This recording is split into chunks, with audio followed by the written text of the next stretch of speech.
These times are strange, it's quite surreal. It's never been like this. Remembering the good old days when we could hug and kiss.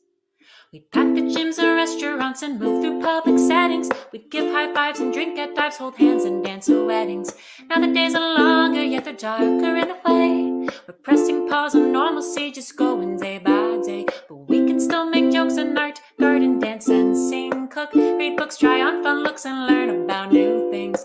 We can talk with friends of ours and have a heart to heart, just so long as we'll stay 6 feet apart, 6 feet apart. It's the newest thing to do. Stay 6 feet apart, 6 feet apart. The distance between me and you, 6 feet apart, 6 feet apart. And when I say I'll keep you very close to my heart, it's purely metaphorical. These times are quite historical, so step aside, let's live our lives 6 feet apart.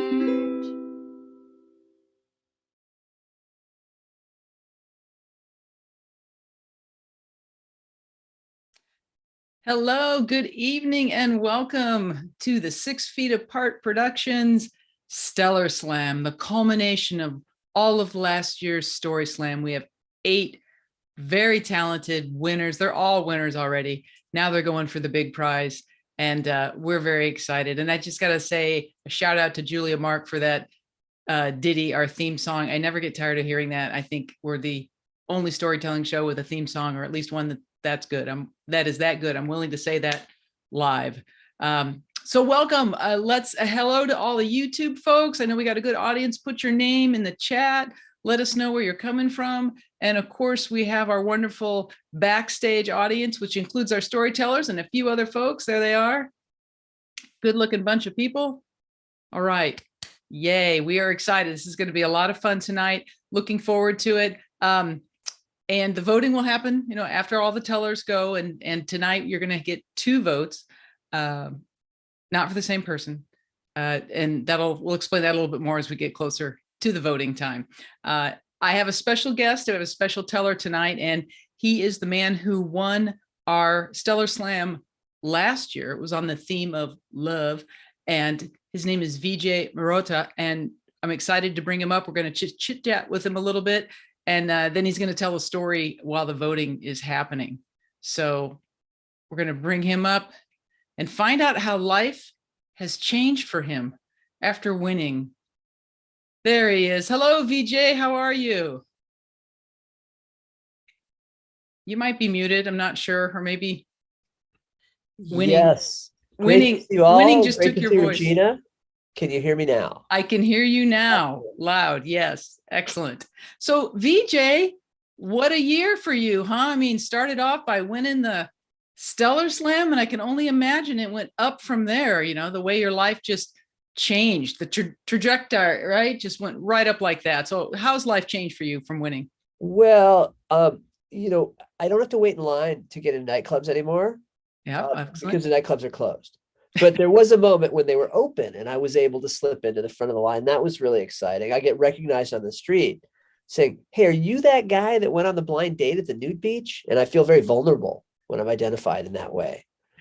And my office is so much more orderly now because the weight of the trophy is so profound that I'm able to organize my papers right there.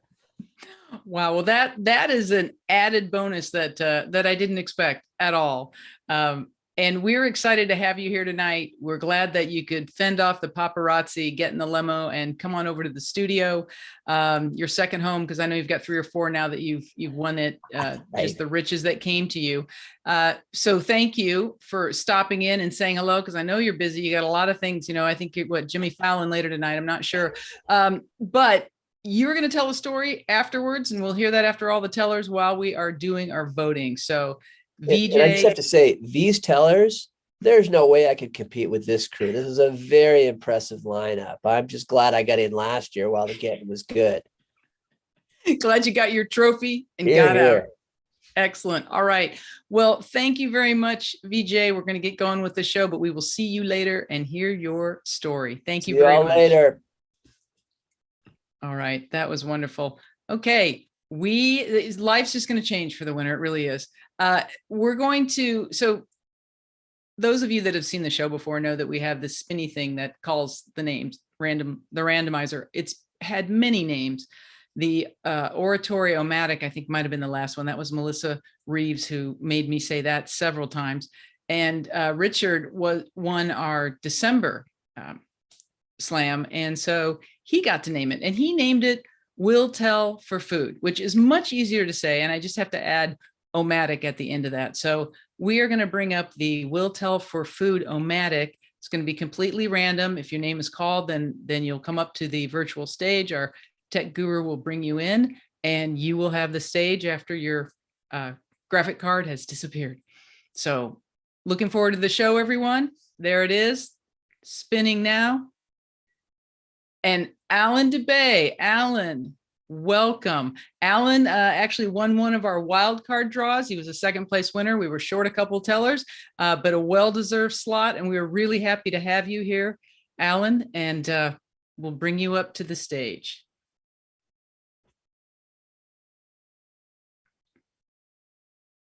Alan is from Kansas, I believe. I grew up bullied and feeling like I didn't belong. The first bully in my life was probably when I was 6 or 7. It was one of my classmates. And every day when I would walk home from school, he would try to pull me to his house. And I never let him, but I was always worried what he might do to me if he actually did get me to his house. The fear was so ingrained in my mind that I'd have nightmares at night. And the one that I remember the most vividly was him throwing rocks at me and one of the other students. The next bully in my life, well, he was a lot bigger. He was my 4th grade teacher. He would almost never let me go to recess. I'd have to sit and I would write sentences over and over and over again. And then one day he put me in the box. Do you know what the box is? The box is 3 walls that completely surround you, and all you can see is the teacher. But I worked hard, and one day I was the only person to get 100% on a test, and he let me out of that box. Well, I moved on to junior high, and in junior high, the bullying got so bad that the principal had to come, and they took me out of the class, and they reprimanded the whole class for picking on me. And in high school, I still didn't belong. I mean, I would try and sit at the cool people's table, and it wouldn't be the cool people's table anymore. It would be me, and they wouldn't be there.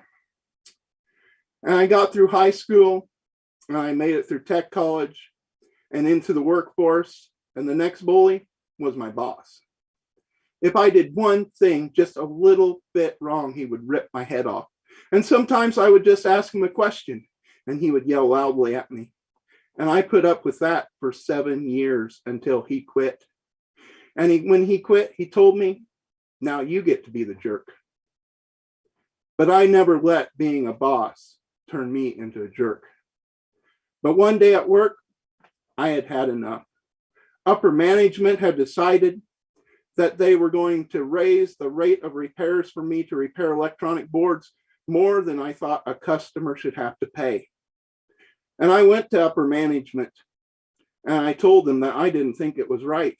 And they told me that if I could come up with a way that we could raise the hourly rate and still lower the price of a board that I just had to look at and not have to repair, that we could reach a compromise. And I figured it out. And we made a compromise so we didn't have to charge the customer as much. And that's when I gained respect from upper management. And when I learned that I do have a voice and that I am really important. And then I discovered the world of storytelling. And I found a community that I truly belong in. And I learned about history, more history than I had ever learned before. And I learned that we all have a voice.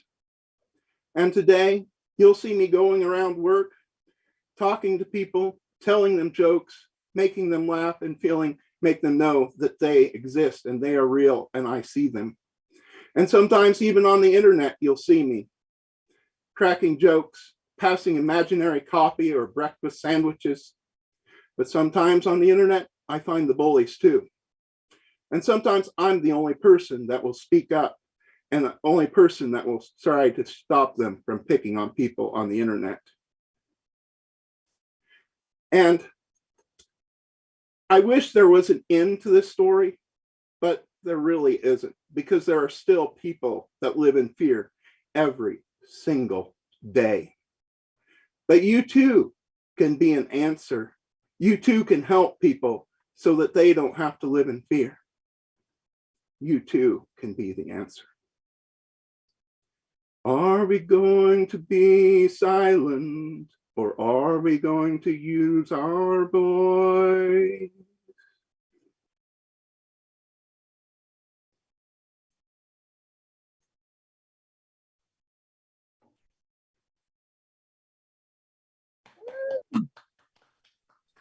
Oh, well done.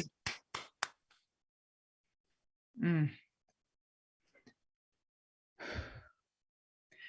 Thank you, Alan. Thank you for bringing your voice.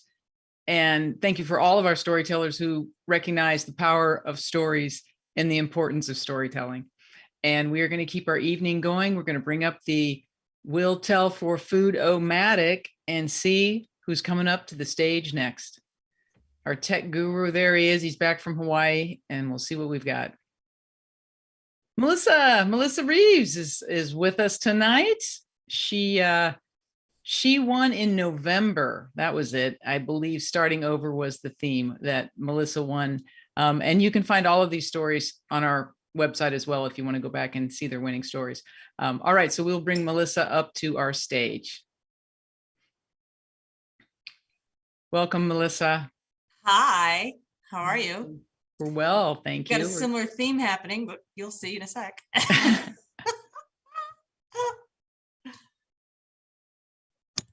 Okay, ready? Go. Yeah, it's you. Okay. I'm 9 years old and I'm standing in the bus with my notebook pressed to my chest because I don't want my heart to leap out of my chest. I'm terrified. I can hear the boys behind me going, yeah, kick her ass, kick her ass. Oh no, I've gotten myself into trouble. A few minutes later, or earlier, I had been having a discussion with Kevin. Kevin is the meanest kid I've ever met in my life. I'm new in town. I've come from the Midwest, and now I live in Lakeville, Massachusetts, population 9,000. And all I can notice is that everyone seems to have a problem with the letter R. Like, pack the car in the Harvard yard. It's a thing. It's a real thing. And Kevin says to me at the bus, he goes, hey, Melissa. Yeah? You talk queer. I what? You talk queer. You mean queer, like Queer? He's like, that's what I said, queer. I said, no, you didn't. You said queer. He's like, listen, Melissa, then do you see what you just did? You just stuck an R where there is no R. Like, I don't understand why this is happening. Hey, bucktooth Jason, kick her ass. Okay, boss. I'm like, oh my God. And so I know I have to get off this bus fast. Bus driver's doing absolutely nothing. He sees this as a new kid hazing. And the door opens and I run out as fast as I can. And I can hear them, kick her ass, Jason, kick her ass. She talks queer. And I slam the door when I get in. And my mother, who's from Oklahoma, who definitely also sounds like she talks queer, says, what'd they do now? And I tell her, she's like, that's it. I am so sick of this. I'm taking this into my hands. Don't you worry about this, Missy. Okay, good. Because that would be great because I don't know what to do. Well, the next night, my mother and father have Kevin's dad and his mom in the house. I'm thinking, this is good. This is great. They'll work it out. My parents are really friendly. Everyone gets to know them. It'll be fine. And they walk in and I can hear them, talking lightly, and I hear the clinking of the glasses, but I can't hear what they're saying. And then I hear the door open and my mother says, well, thank you very much. And the door shuts. And then my mother says, well, I can see why he's a little chicken shit. His dad's a pecker. I'm like, oh my God, it didn't work out. well, what am I supposed to do now? Oh, shoot. I've got to like take this into my own hands. And so over the weekend, I figured, okay, I got to work this out with Kevin myself. And I'm going to do what every 9-year-old kid does. I'm going to take it to the playground. It's Monday morning. It's recess. And we're at the Foursquare court. And this is where Kevin is the biggest rooster of all. He's got his chest puffed out because he's going to show how tough he is. And he swears a lot. He's like F-bombing this and S this and all that. And I walk up and I go, uh-huh. He goes, oh, look who we got here, Melissa. I go, yeah. Serve the fucking ball, Kevin. Oh, what have we got here? Uh-huh. So he serves the ball at me and I hit it back and I say, you call that a serve? You wuss? Oh, game on. And now he starts serving the ball at me and serving at the ball at me. And we're swearing at each other. And everyone's kind of having fun because we're swearing. There's no teachers around. It's really fun. And it's for kids. After the game is done, he says, Melissa, I'll see you here tomorrow. Like, oh my God, I made it. I'm safe. Whew. Okay. So now I'm on the bus. I've made it. I'm in Kevin's group now. So I guess I gotta act like Kevin, huh? And there's Nathan. And Nathan does talk queer. He actually has a little paralysis on the side of his face, but he's still an annoying 9-year-old boy. And he's turned around and he's talking to me and my friend. And I don't know what happened, but I guess I just needed to practice being mean. And I said, yeah, whatever, Nathan, whatever, Nathan. Nathan's face. My heart. Oh my God, what did I just do? Oh my God, I'm not meant to be a bully. I'm not raised by bullies. The next morning, we're at the bus stop and Kevin doesn't have anyone to pick on. It's not me, but he sees Nathan. Easy target. Hey, Bucktooth Jason, look at Nathan's little Scooby-Doo lunchbox.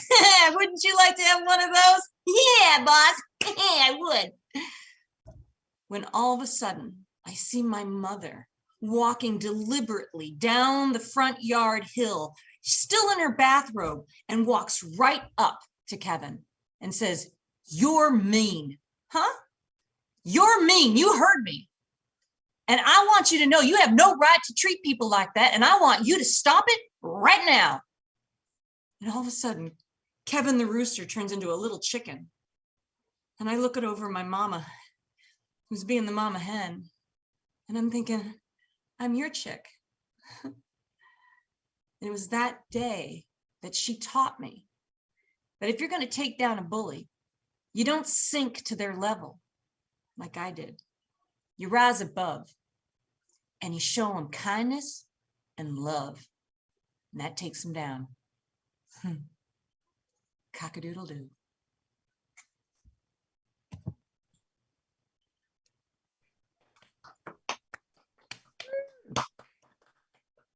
Yay.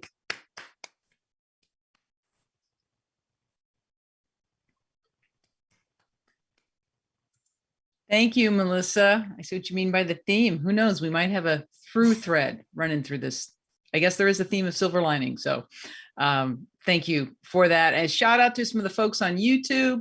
Judy Clapper, our #1 Patreon fan. Judy is with us.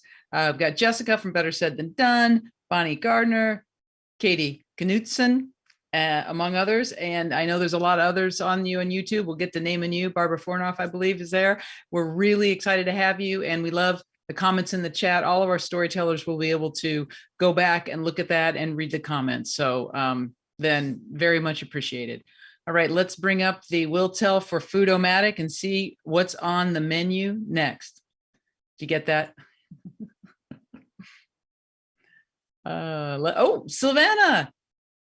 Savannah Clark is with us and she will be next. She was another one of our wild card winners. She's been on a couple of our shows, always tells a great story, and certainly came in second. That's how we drew the wild card names to be on this show. So welcome, Savannah.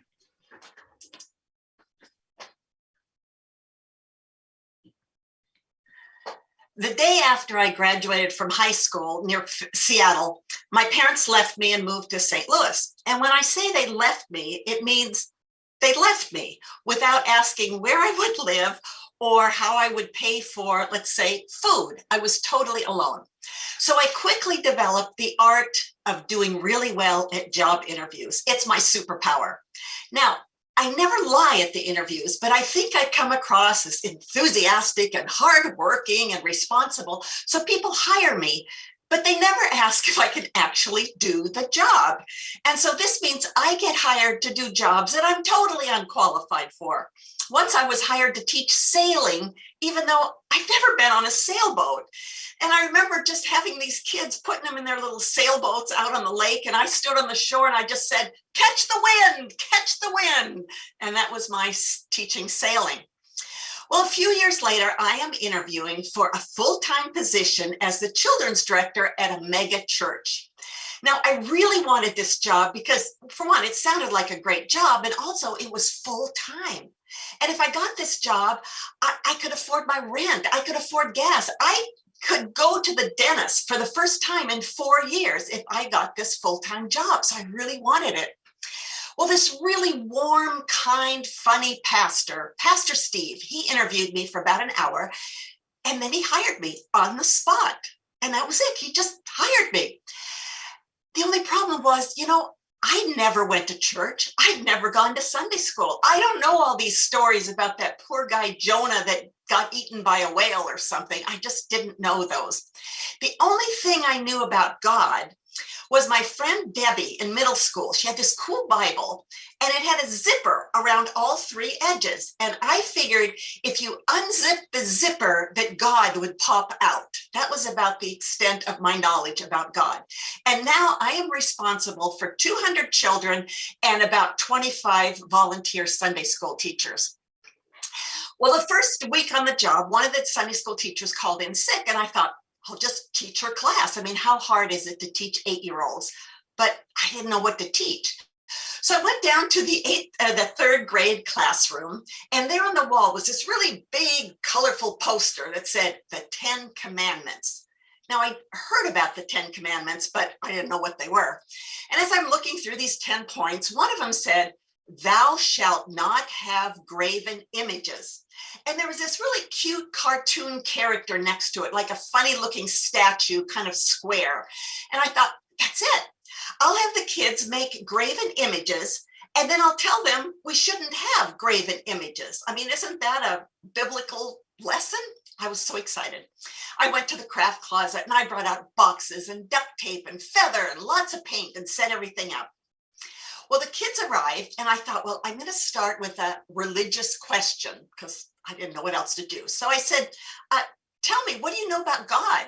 And this little girl says, God has very big ears so he can hear when we say bad words. And I thought, oh yeah, that makes sense. And then another boy said, I asked God for a pony and he gave me a baby sister. So I'm learning more and more about God. Well, then I told them about making a graven image. And I told them, make these statues as big as you can. Just use the boxes, tape them, do whatever you have to do, make them big. Well, all 20 kids get really excited. So they're taping and painting and doing all sorts of things. And I'm thinking, I can do this job. I can figure it out. They're happy, they're engaged. And, I really wanted to do good at this job. Number one, I needed the money so bad. And then 30 minutes later, I glance out the window and I see that the parents are coming down because church is over. And they're coming down these steps, coming down to our separate building. And I realized, I haven't taught a lesson. I mean, you have to teach a lesson. So I said, kids, you shouldn't have a graven image. Destroy your graven image. And these normal, mild-mannered kids turned into wild-mannered maniacs. They started kicking these statues, these cardboard boxes across the room. And so there's paint splattered on the walls and on the carpet. This one boy, he painted his balloon. He had a blown up balloon, and that was the head of his graven image. And it was covered in paint. And he got so excited. So he tosses it on the ceiling, and there's a blue splotch on the ceiling. And the balloon literally comes down and hits a little girl on the head. And she starts crying. And then there's another boy, he's trying to rip two boxes apart, and one of the boxes, the corner of the box, flies across the table, hits another kid in the eye. So he's crying because he's in pain. All the girls are crying because their cute little dresses look like a tie-dye project gone wrong. And I'm thinking, I'm going to get fired. I'm going to get fired. This is a disaster. And the first parents walk in, and it's pandemonium. Some kids are actually stomping on their graven image, and they are yelling, kill, kill.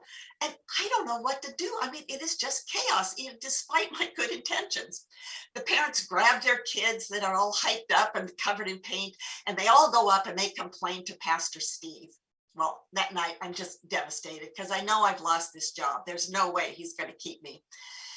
Next morning, he calls me into his office. And the first thing he does is he shows me a curriculum book.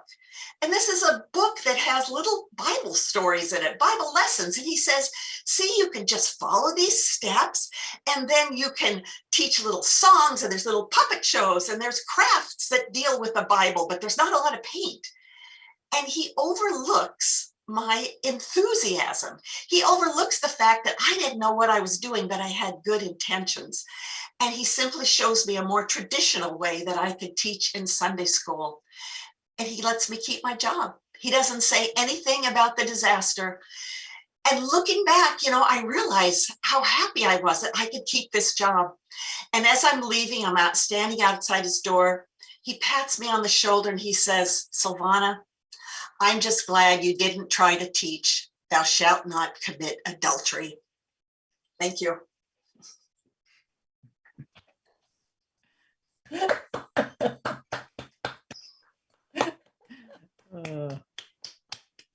Excellent. Yeah. Oh, that's good. I never got to have that much fun in faith formation when I was a child. So thank you for that silver lining look at paint and children. We're going to keep this going. Thanks for the YouTube folks. We got Denise Page, JJ Jean, Monique DeMeo, and I'm sure some others will be joining. I love all the comments that are coming in. Thank you so much. And we'll tell for Foodomatic. We'll be back and tell us who's next. Ray Engen. I think he's got some job tips he's going to give us or something like that. Ray won in July on Rebellion. So Ray, you have the stage. Welcome.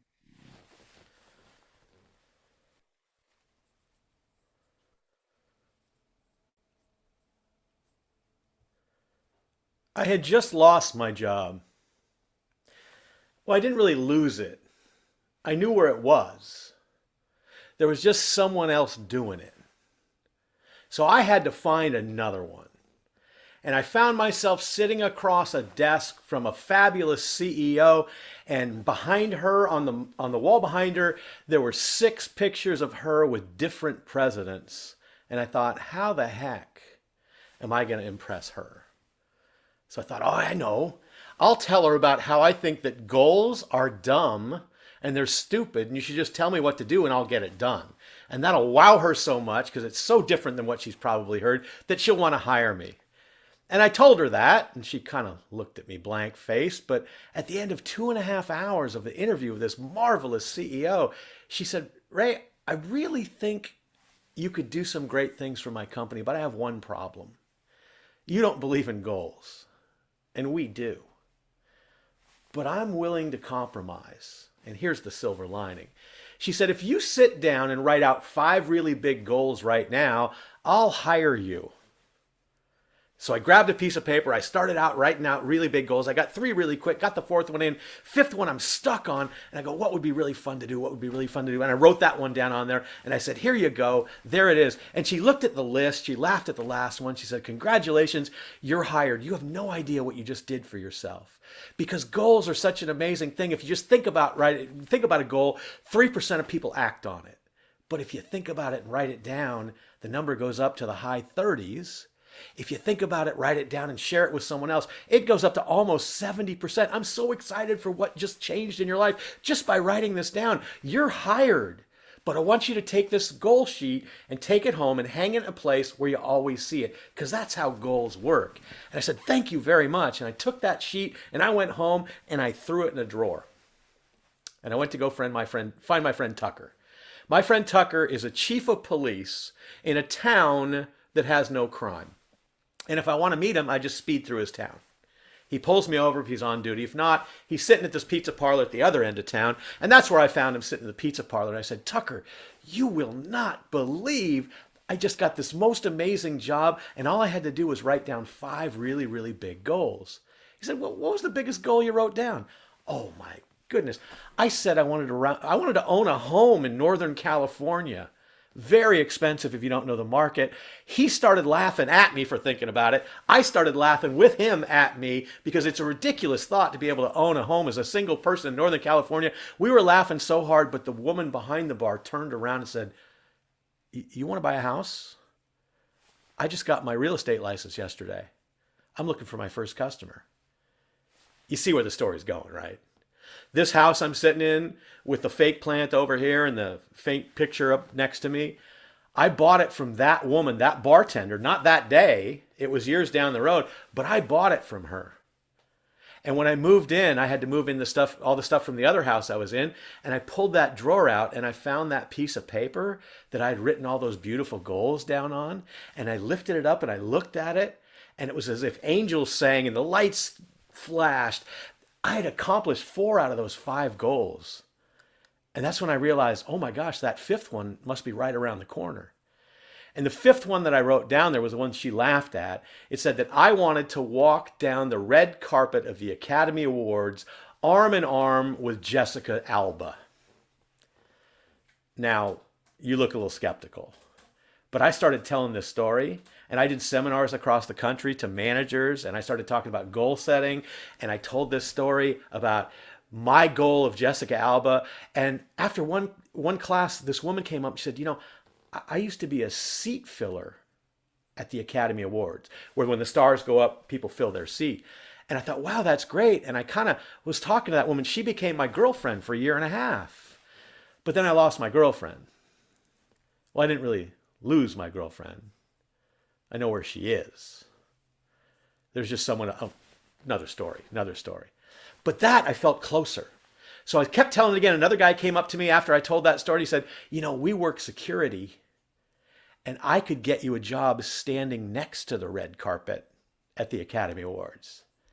I thought, no, that's not the real thing. That's not what I'm after. I'm after the big prize. And I kept telling that story.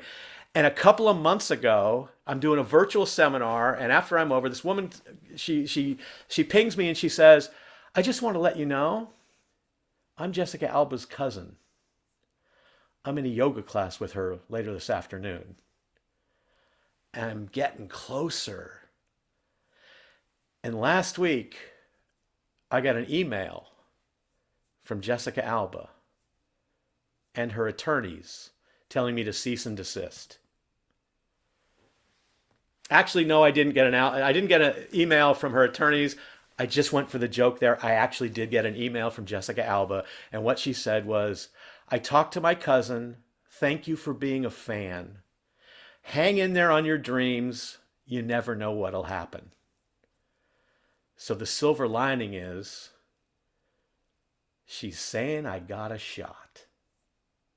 Thanks.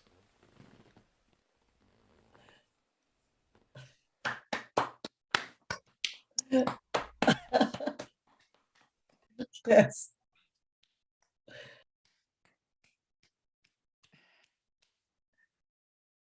Oh, keeping hope alive. Keeping hope alive. And we are going to keep this show alive. This is great. We got some more people on YouTube. Teresa Hahn, Jenny Barino, Harish Yossi, and if I've left anybody out, I'm going to blame my co-producer, Claire Hennessy, because she's the one that's writing down the names and sending them to me. So it's all her. But thank you so much. We have a big crowd on YouTube, putting comments in the chat. So I'm excited for you folks to be able to go back and take a look at those.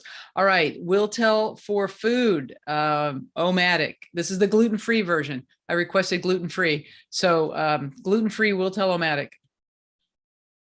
Alyssa Hammond. Alyssa, happy to bring you to the stage. Alyssa One in, I'm not going to forget, Alyssa. Oh, one in May on bad behavior, not mad behavior, bad behavior. She won our May slam. So happy to have you here, and welcome to the virtual stage, Alyssa Hammond.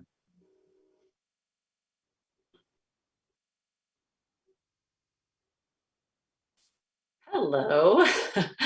I'm feeling a little outside of myself at this moment. You see, I just started telling stories before the pandemic, and I'm fairly new to this. Did not want to follow Ray, but here I am.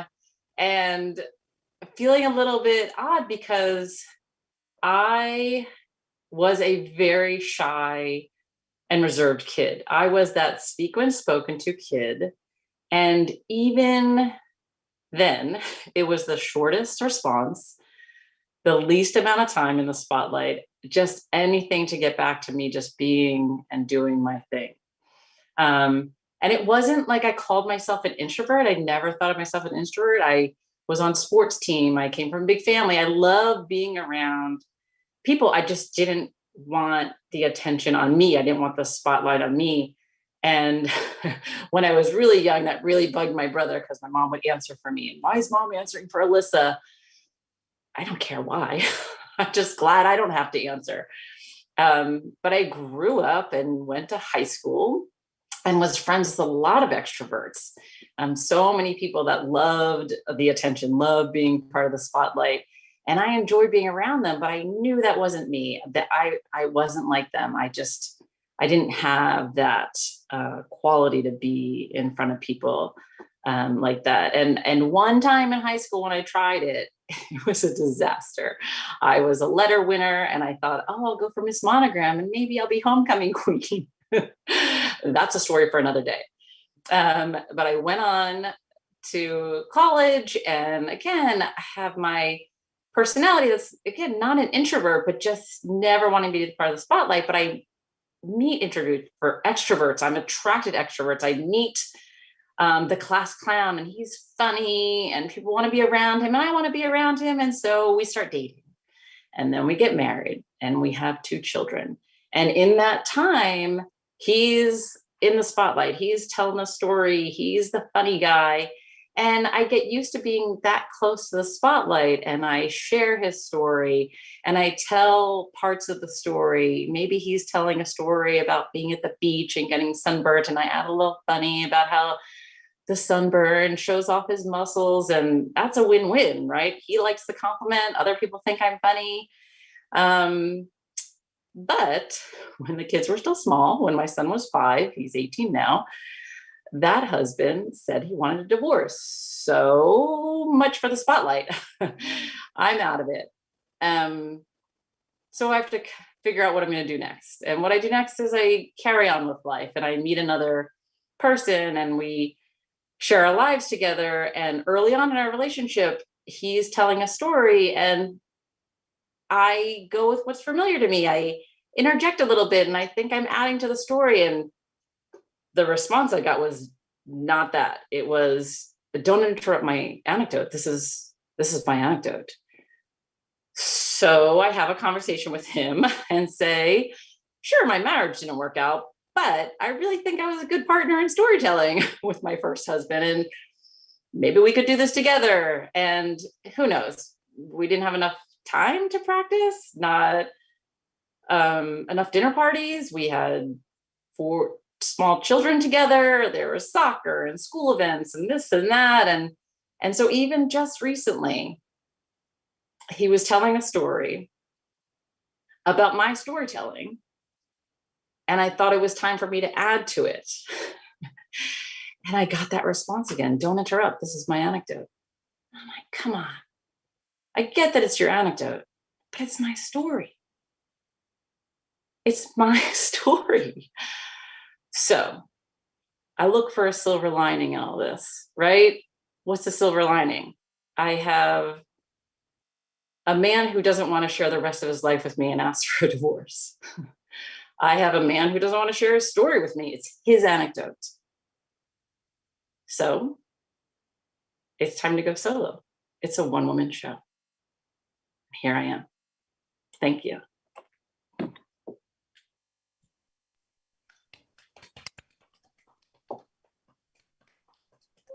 Yay, Alyssa.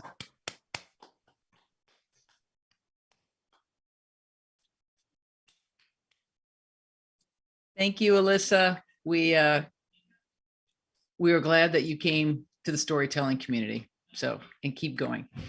And we're going to keep going and bring up the dairy-free this time, gluten-free, dairy-free. Those are both my dietary things. So if you have any dietary needs, let me know, and we'll request the Will Tell for Foodomatic to have that. But dairy-free, gluten-free tech, can we make that happen? Spin the Will Tell for Foodomatic. Here it is. Richard Munchkin is going to come. He won in December on the theme of Snowball. And we'll bring Richard up to our virtual stage.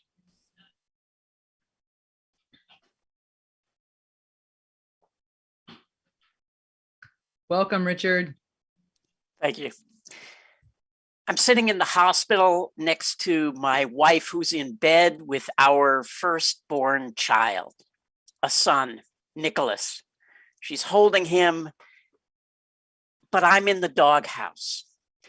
She's a little bit perturbed with me for two reasons. She had been in labor for 33 hours.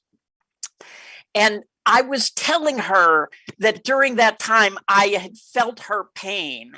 And she turned to me and said, "You were sleeping."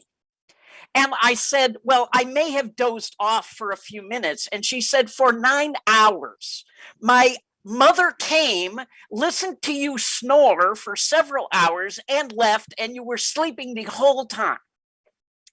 Now, the other reason that she's upset is after 33 hours, they decided she had to have a C-section. And so they took both of us into the operating room and they put a curtain across her chest so she can't see what's going on down there, but I can. And I'm holding her hand in horror as they pull this bloody baby out of her guts. And she looks at me and says, "How does he look? Is he okay?" And I say, "He kind of looks like a space alien," which apparently is not the thing to tell a mother after her child has just been born. So now she says, "Oh, I need to change his diaper." And I figure I will try to get myself out of the doghouse. I say, "I'll change it." And she says, "Do you know how?" And I say, "Of course." You know, and I take the baby, and I'm thinking it's not rocket science. I mean, it's a diaper. Now they have this fishbowl on wheels that's a perfect height that they keep the baby in. It's made out of plastic. And I put him down in there, and he's, there. He's kind of inert, and I'm expecting a couple of little rabbit pellets.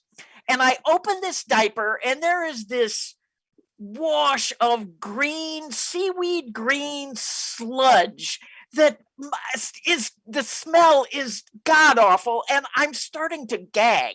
And he starts to squirm in my hands. I'm holding his feet, and one foot gets loose. It goes down in the diaper, back up, and shit is flying. And it hits me in the face. It gets on my glasses, and now I start wiping my glasses, and I've got this green smear, and now I can't see anything. And I'm trying to position myself between my wife and what's going on so she doesn't see what's happening. And it now takes me 20 minutes and half a box of wet wipes to clean him up and get it off my face and off my glasses. And finally, I get it all cleaned up, and I'm done, and I get the new diaper on there, and the nurse comes in to take him away, thank God. And she wheels him away in his little fishbowl, and I go back to sitting with my wife. And not 2 minutes later, the nurse comes charging back in, and she looks like a linebacker for the Chicago Bears. And she says, "Who changed this baby?" And my wife looks at me and goes, "He did it." And the nurse goes, "You come here." And she calls me over, and I go over, and she says, "I am going to teach you how to change a diaper." She says, "Why does it look like there was a baby shit explosion in here?" And I said, "Well, there kind of was." And now she teaches me how to properly change a diaper. And she picks up my son and I go to take him and she pulls away. She's never going to let me touch this baby again, and takes him back over to my wife. And she hands him to my wife, and I'm looking at my wife and my newborn son, Nicholas, and I am embarrassed and humiliated. But yet I'm also really proud and really happy. It's one of the best days of my life. Thank you.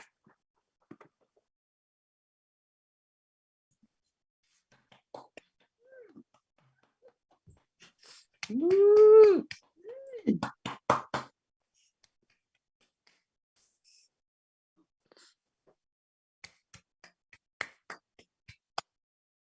Thank you.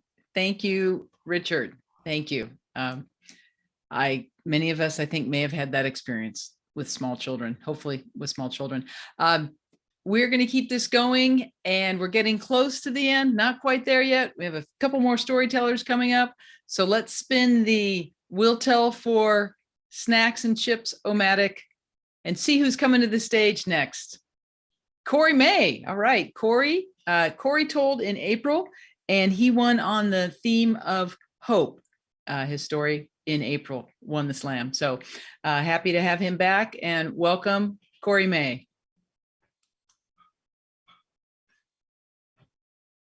It's 1:45 when my phone rings. It's 1:45 in the morning. Nothing good is going to come out of this call.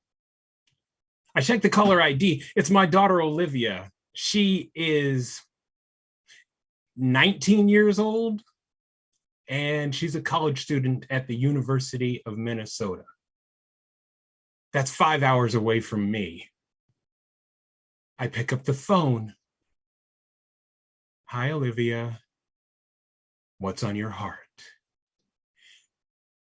There's a pause, and then Olivia erupts into a volcanic crimson scream of rage and anger, and it's directed at me. Dad, why weren't you there when I needed you? Why did you leave me? What is wrong with you? Oh boy. This is terrifying to me. Whatever's happened to her before, I have no idea, but it's forcing me to confront some things about myself that I don't want to. I am scalded by the red hot emotions, and I'm flattened by her honesty. And I have to stand with her. Now, this goes on for a while, and I am silent. Dad, are you listening to me? Dad, why aren't you there? Dad, are you there? And before I answer her, I answer myself. No, I wasn't. When I was 11, my dad died, and I kind of raised myself like a wolf. I know how to survive, and I keep people at a distance because people hurt. So I graduate from college, I get a good job, and I start a family. I'm physically present, but I'm emotionally absent. I provide financial support, but not nearly enough emotional support.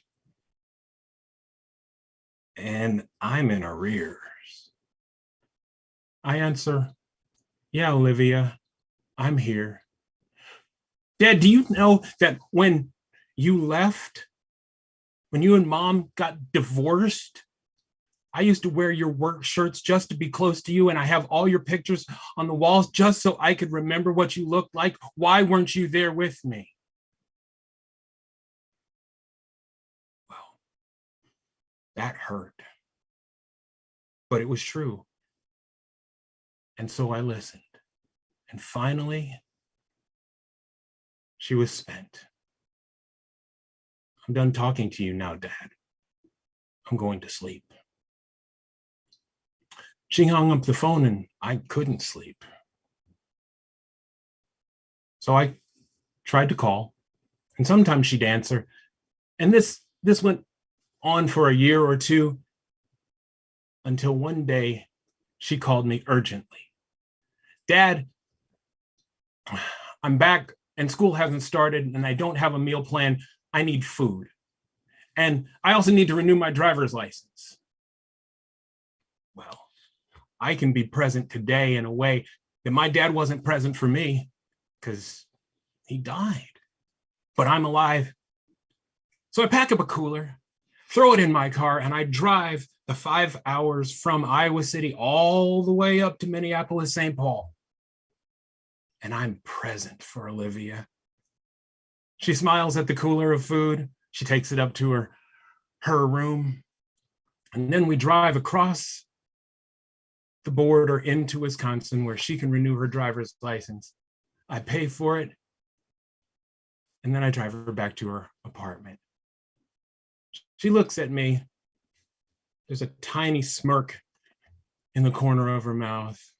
She bumps knuckles, says thanks, and turns on her heel.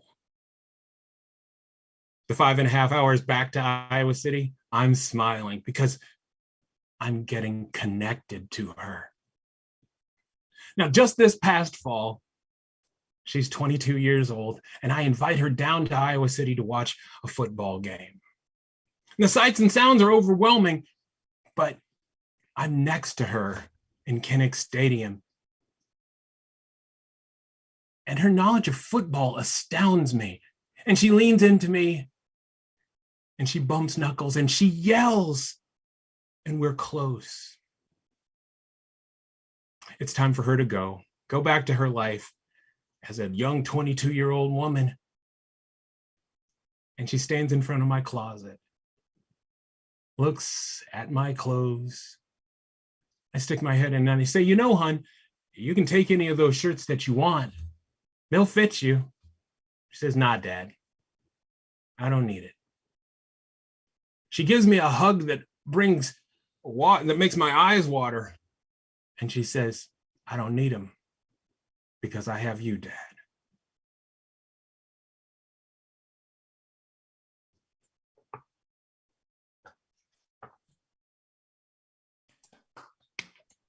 Oh, yeah.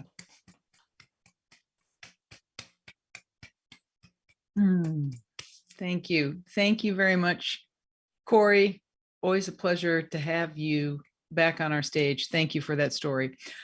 We are to our last teller, and you think I should know this. I guess we're going to do that food spinning-o-matic one more time, even though it'll be a really fast spin because we have, and there it is. Sveta Bat is going to be our next up. She won in September on the theme of working it. So we are going to bring her to the stage and let her work it for us. All right, Sveta, great to have you here.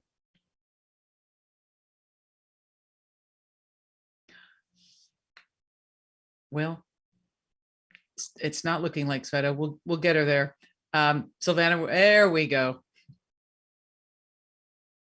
Welcome to the stage. Thank you. You can hear me okay? Do-si-do. It's a word I've never heard before, but apparently it has something to do with square dancing, which is what Mrs. Prince, my troop leader, is talking about. I'm at Girl Scouts, and we're all sitting in a circle. I hate the circle. All of the girls, they're sitting with their friends, and I'm sitting with the other troop leaders that are moms, because I don't have any friends. And Mrs. Prince, she's telling us that this Friday is the annual father-daughter square dance. And because we're fifth graders, Girl Scouts, no longer brownies, it's up to us to set the example. And so it's mandatory that we show up and we have to be there by 6 p.m. All the other girls, they're really excited. I mean, they're talking about matching their flannel shirts and cowboy boots and cowboy hats. And some of them are even braiding each other's hair into pigtails. And then there's me. I don't look good in pigtails. And I don't own any flannel. And my dad, he works in Boston. So he doesn't get home till about like 7:30. He can't get home by 6. I mean, this is gonna suck. I don't want to go. I'm at home now and I'm eating a snack at the dinner table, which is more like me just chewing bugle chips off of my fingertips. And I'm thinking, how am I going to tell my dad? Now, I like my dad. I think he's pretty cool. He came to my 4th grade class last year and did a presentation on growing up in Africa, talking about like climbing mango trees and playing soccer. And all of the kids in my class thought I was cool for the rest of the day. He's also like really good at sports. We play catch all the time, and I wish I could skip a pebble as many times as he can across a pond. And he's also like really good at computers. I mean, I think that's what he does for work. And I watch him, and I just made my first PowerPoint presentation. I'd like to think he likes me too. All of his coworkers are always telling me how proud of me he is. And he comes to all of my dance recitals and all of the school things. And I like spending time with him. I don't really get to spend much time with him. But I see my mom, and she walks into the kitchen, and I try to ask her. I mean, I'm like mumbling. Do you think it would be okay if Dad came home by 6 on Friday for the thing? And before she can even ask me a question, I give her an out. Like, it's okay if he can't come. That's totally okay. Just write me a note. We don't have to go and everything will be fine. I'm hoping she just writes me a note. But instead she smiles and she tells me he'll be home. It's Friday. And I'm ruffling through all my drawers, trying to see if I can find something that resembles flannel that's not my pajamas. But I can't. I only have a light blue shirt, some jeans. My mom, she ties back my hair, and I come downstairs to the kitchen. It's 5:45. He's not home. It's 5:50. He's still not home, and I put my jacket on. 5:55.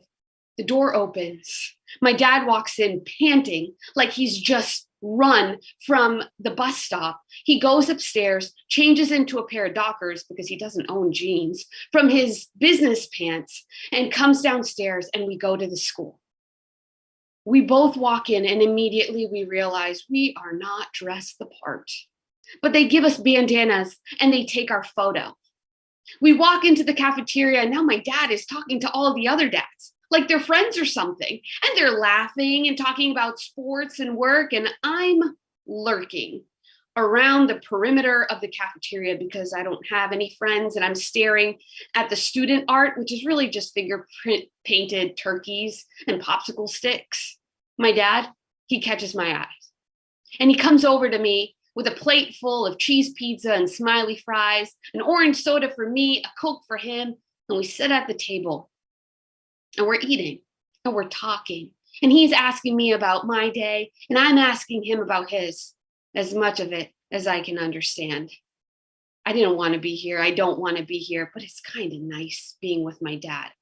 Until we all get summoned to the gymnasium to start square dancing. And there's this guy in front of all of us. He's kind of dressed up like a cowboy, telling us how to do all the moves. And finally, I learned what a do-si-do is, and then how to nod to my right and how to kick to my left. And I mean, I'm standing there stressed because everybody already thinks I'm really weird. I mean, I am pretty weird, and this is just going to make me weirder because I don't know how to do this. And before I can even say something, my dad looks at me and he smiles. He tells me, I'm going to look like a fool, Shweta, but let's just have some fun. And usually it's my dad teaching me things, but now we're learning something together. And the music starts, and we start do-si-doing, and we start kicking our heels and linking our arms and turning around one another. And he's laughing, and my stressed face, when I see him laughing, I can't help but laugh.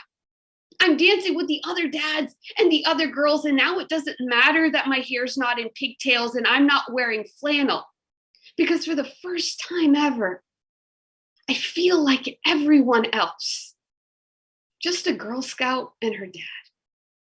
Thank you.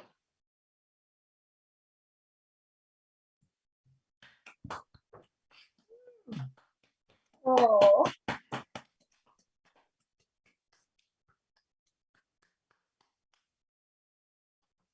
Thank you very much, Sveta. Thank you, thank you, thank you. Thank you to all of our tellers. We are now through our 8 slam winners, and we are going to bring them back. We're going to bring each of you back up one at a time, just so our audience can be reminded of who you are and the name of your story. So first up, we had Alan DeBay, and he told Bullied to Action. Second up was Melissa Reeves, The Rooster in the Foursquare Court. And then Sylvana Clark, Making the 10 Commandments Relevant. Ray Engen, I Lost My Job. And Alyssa Hammond, The Spotlight.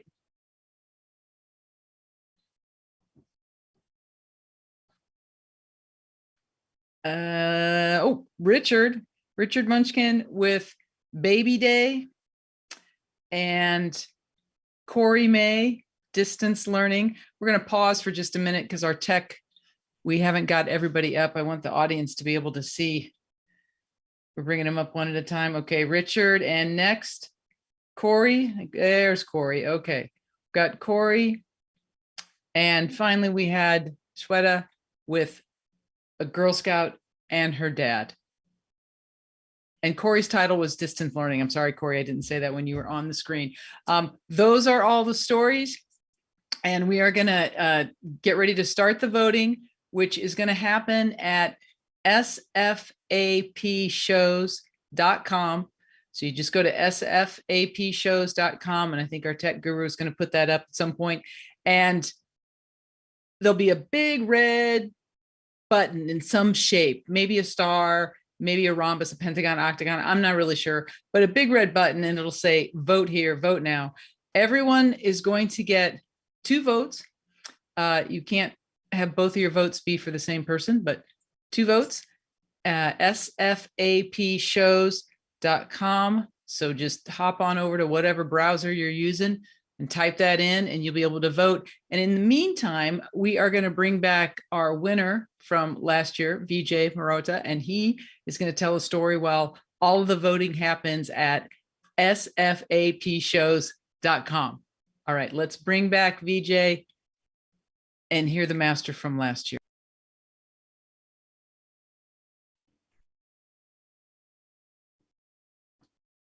I never wanted a dog. I don't like dogs. That doesn't mean I dislike dogs. It's just I don't do the funny voices, and I don't really want to pet the dog. Isn't that dog? No, none of that stuff. Unfortunately for me, my wife loves dogs, and she taught my daughter to love dogs. And over a period of time, it became clearer and clearer to me that I was on the losing end of this argument. And when I got word that they'd spent the entire weekend visiting not 1, not 2, but 5 different rescue shelters looking for a dog, I sensed that I was losing the battle. So I came to the table and I negotiated as if I were in a position of strength.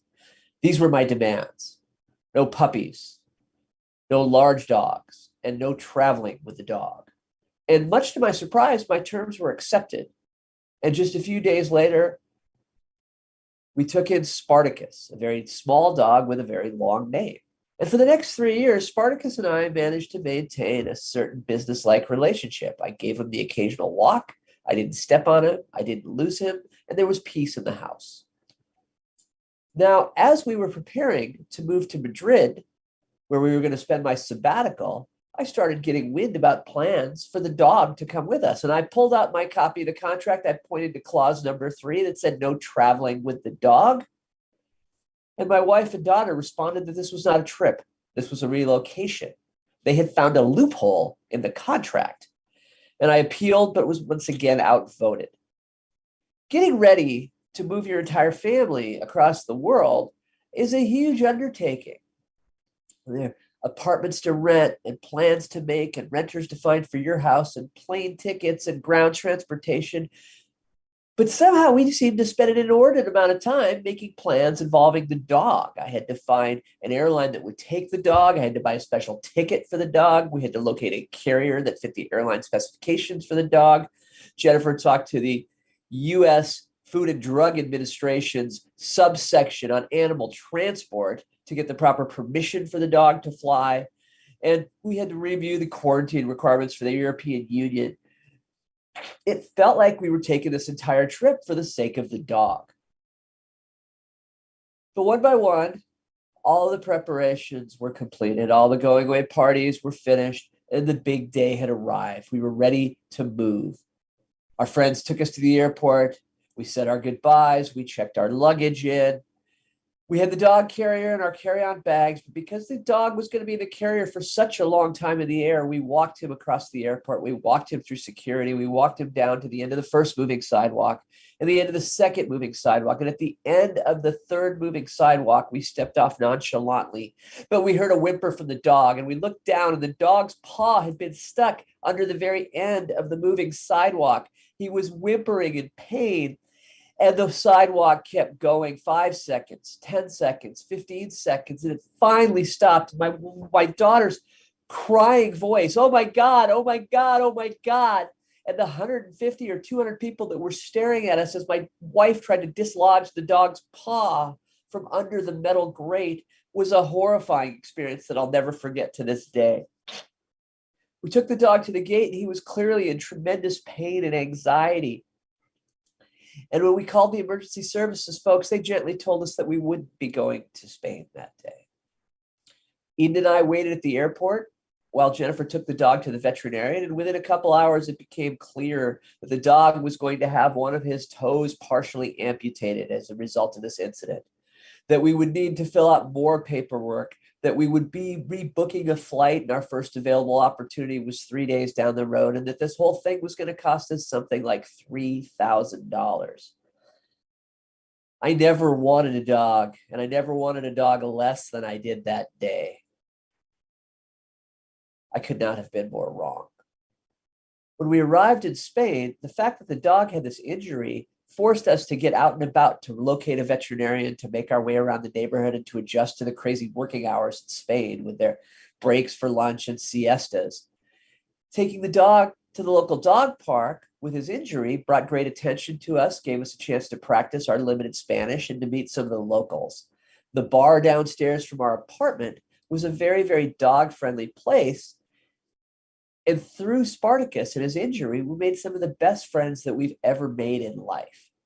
But not only that, it's not clear we would have made it back into the country without Spartacus the dog. Because for all of the things that we had done in preparation for our trip, one thing that we had failed to do was to obtain a visa.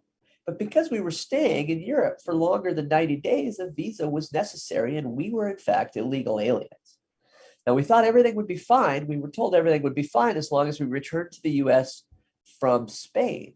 However, on the day of our departure, we noticed that we would actually be exiting the EU through Germany, whose attitude towards rules is somewhat less relaxed.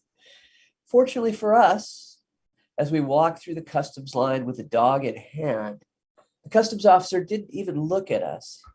All he could do was make eyes at our dog and say, "Oh, your dog is so cute." And with that, he waved us through and returned home safely. I never wanted a dog, but I'm damn lucky I had one. Thank you.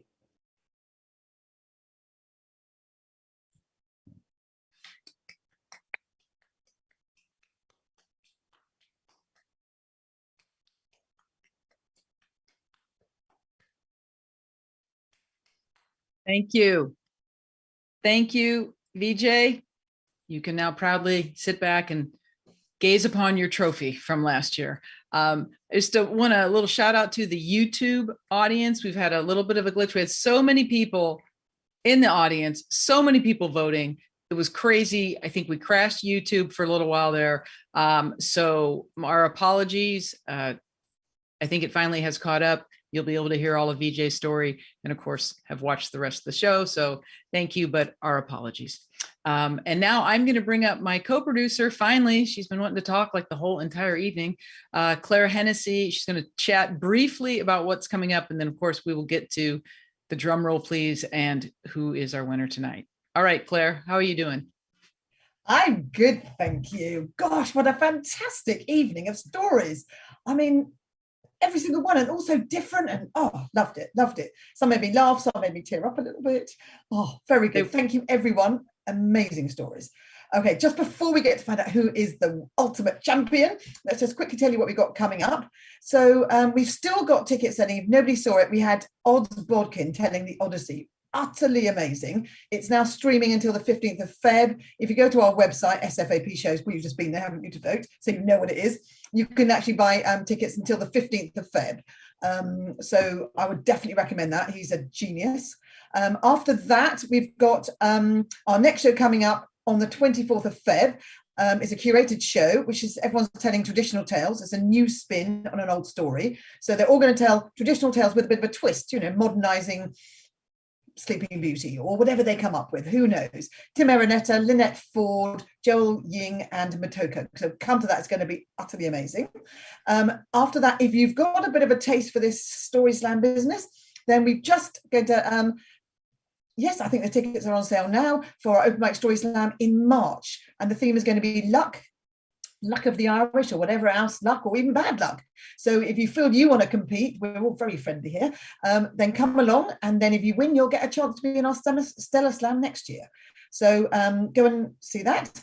I've been forced to say this by Jessica Robinson from Better Said Than Done, but she's having an amazing festival in person and live streaming, all women tellers. Who doesn't want to see a lovely woman telling a story?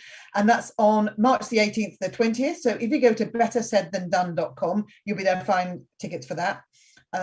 So amazing people telling stories. Go and see that. And then I'm proud to announce that Regina and I are part of the organising committee and producers for the Bay Area Storytelling Festival. That ran for 30 years and then it stopped 2017, and we're resurrecting it. It's going to be in the East Bay on Saturday the 16th of April. Tickets aren't quite on sale yet, but we just thought we'd just give a bit of a teaser. Amazing storytellers. We've got Sheila Arnold, Corey Rosen from the Moth, Ethnotech, Diane Falat and Willie Claflin. I mean, who wouldn't want to come and see that? And we're also having a slam at that day at Arinda Community Centre. So come along, there's so much to see and so much to listen to and participate in. So we're excited to be on that. Okay, so that's all our shows coming up, quite a lot going on. All of it's on our website. But for now, I just want to also, sorry, Claire, I'm going to interrupt you just because I love to do that. The Bay Area Storytelling Festival, it is live. Remember that it's actually like in person where you go there and see the people. It will have a virtual option, but it is going to be a live show. So we're excited about that. Yeah. Yes, I forgot to say very that. excited. Okay, sorry. We had to see you actually in person. How lovely is that? And live streaming. So now, drum roll. Who has won our Stellar Slam for 2021? And the overall winner is Shweta Bhatt. So let's bring Shweta up to our stage. Fantastic. Come up. We're so thrilled you won. Congratulations. Thank you. Congratulations, Shweta. Your life is just going to change. You're not going to believe what's going to happen to you now. I'm really excited for it to happen. Yeah. Well, you better had be. Get that paparazzi look. Don't go out without makeup. You know, all that. Of course. Of course. But all of the storytellers, of course, you were all of the stories were wonderful. It was amazing. Definitely go back and watch the show. Again, apologies for the glitch. That'll be somewhere in there. But it was all that voting. So we're happy to have a big audience as well. But congratulations. We will be in touch to, have the U-Haul of swag come up and drop on your doorstep, and all the accolades, the certificate worth framing and boasting to all of your friends. But all of you should boast. These were all excellent stories. It was a wonderful evening. Really, really great. Loved it all. Claire, I'll leave it to you to take us out. Thank you, everybody on YouTube. Again, apologies for the glitch, but thank you for all your comments. It's so nice to read all the comments. It's lovely. Thank you for all being with us. And let's bring the rest of our backstage audience, mostly our tellers, but a few hardy souls who came backstage with us, to say goodbye. We're going to stay and have a bit of a party. Thank you on YouTube, and we will see you at our next show on February the 24th. Okay, bye. 6 feet apart, 6 feet apart. It's the newest thing to do. Stay 6 feet apart, 6 feet apart. The distance between me and you. 6 feet apart, 6 feet apart. And when I say I'll keep you very close to my heart, it's purely metaphorical. These times are quite historical. So step aside, let's live our lives 6 feet apart.